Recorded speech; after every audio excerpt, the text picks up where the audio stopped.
Speaking of good people, we got one on the phone right now, and that's Andrew Cordle. He is with the Financial Momentum Club. Hey, Andrew, thanks for calling in this morning. Yes, thank you for having us. All right, so you're starting a real estate investors club in the region. That's right. Isn't real estate like a bad idea? Well, the truth be told is that Hold on a sec. Hold on a go second, ahead. Andrew. You need to get you a little bit fading in and out. If there's any way to get closer to the phone piece there, and let's try it now. Sure. How about now? Is that There better you for go. you? That's better. Go ahead. All right. Well, the truth be told, when it comes to real estate investing, is that really the market has never been hot for real estate investing. Everybody knows that in any type of investing, you want to buy low and sell high. And the bubble or the burst that happened, probably about the 2008, 2009 era, that sort of carried on for a couple of years there, is really done and over with. And real estate is very, very hot right now, especially for real estate investors who are across the nation, and especially Northwest Indiana and the Chicagoland area. We're doing a lot of investing right there in Northwest Indiana. That's where all of our investing is from, and it's a great time to get into the real estate market. So, I mean, why a club? Why did you start this club? Well, the club was started. Really, the thing is, I travel almost every single weekend across this nation and go to different cities, and I teach on real estate investing to clubs all across the nation. And there just really wasn't a club right here in Northwest Indiana, and so I said, hey, what a great opportunity. Let's start one. It's such an investor-friendly area.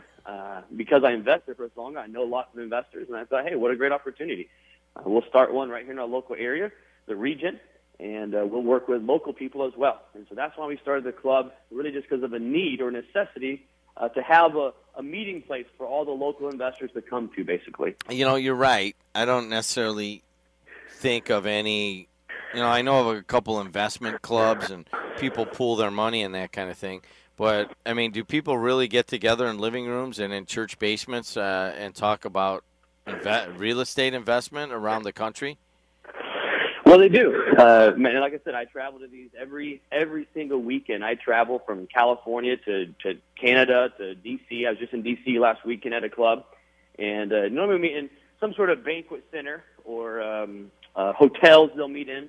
And we'll meet in these hotels, and we'll have groups of investors, sometimes over 100 investors right in the local area. Some are landlords, some are what they call wholesalers, or some are flippers.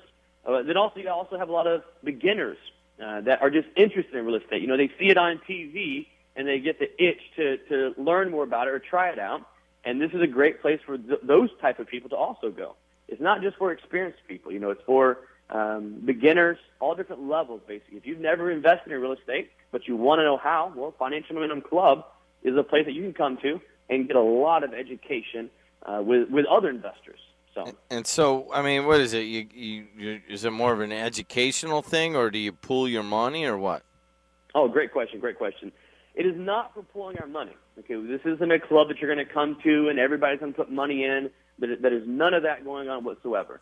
This is for education. This is for, every month. We're going to meet once a month, the fourth Tuesday of every month.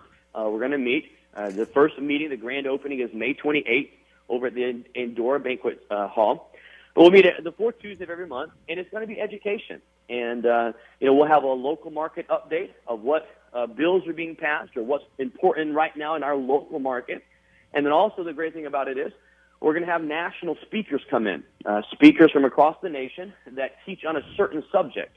And it'll be anywhere from how to use the Internet to learn how to invest in real estate or how to find houses to we have some apartment complex people coming in teaching how to invest in apartment complexes or commercial or how to buy, fix, and sell real estate or how to do rental properties. So every month there's going to be a totally new topic.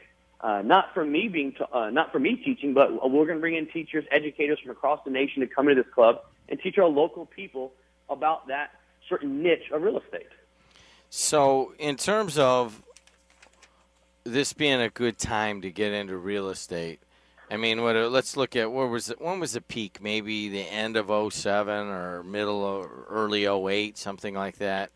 And then perhaps the trough of real estate was maybe '09, late '09 or 10. Would you agree with that? With that? Right, you pretty much dead on.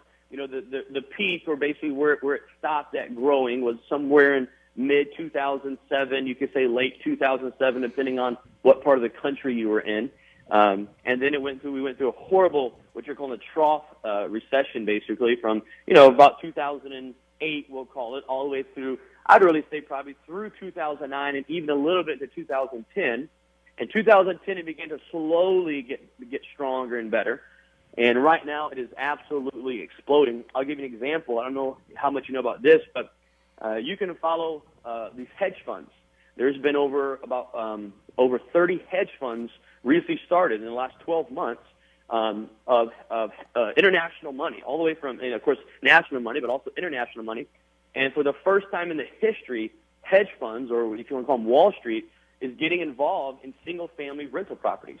And these hedge funds have been started because real estate is so cheap, because it's so inexpensive right now. These hedge funds are coming in and buying up. The biggest hedge fund right now in America in the last 12 months bought over 20,000 single-family homes across the nation. And they're turning them into long-term rental properties. So you can sort of follow them, and that's where they're putting also their money. And hedge funds are being started just to get into the real estate market. And so we're sort of doing the same thing. About 4 weeks ago, right there in the Northwest Indiana area, my company bought over 131 houses. Right now, we're doing just over 35 buy, fix, and sell properties, or 35 houses under construction that we're renovating to put back on the market and sell. Also, Jim, I'll tell you this, to give you an example. Right now, we have 9 houses on the market in Northwest Indiana, meaning that they're done. We bought them. We fixed them up, and we did the rehab process. We put them on the market. 9 houses on the market, 9 houses under contract, all within about 10 days of being on the market, all above asking price. Some of these houses got multiple offers, and this is right there in Maryville, Schererville, Valparaiso, Griffith, Hammond. So the real estate is extremely, we can't get enough inventory in the market of buyers, and there's a lot of reasons behind that, but we can't get enough inventory for these homeowners who are wanting properties right now. Yeah, hold on a second. We're talking to Andrew Cordle of the Financial Momentum Club, and he's starting this up here in Northwest Indiana, and it's the 4th Tuesday at Andorra. So that would be May? It's got to be coming up. What's the date on it? The grand opening. Yeah, May 28th. May 28th at 6 p.m. It's going to be from 6 p.m. to 9 p.m. We're going to be there. And every month, the 4th Tuesday at the Indoor Banquet Center, we reserved it for the entire year.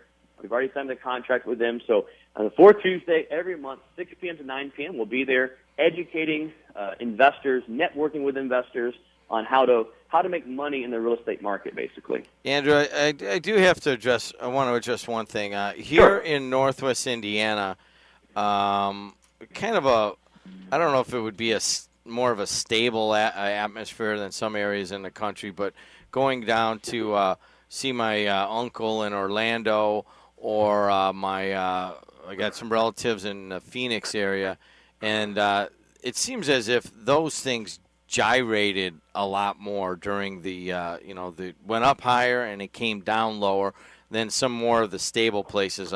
Got some folks I know in Minneapolis area, and they were telling me, it really went down a little bit, but not that much. And I think some of the numbers bore that out. Places like Minneapolis, places like the Chicago area.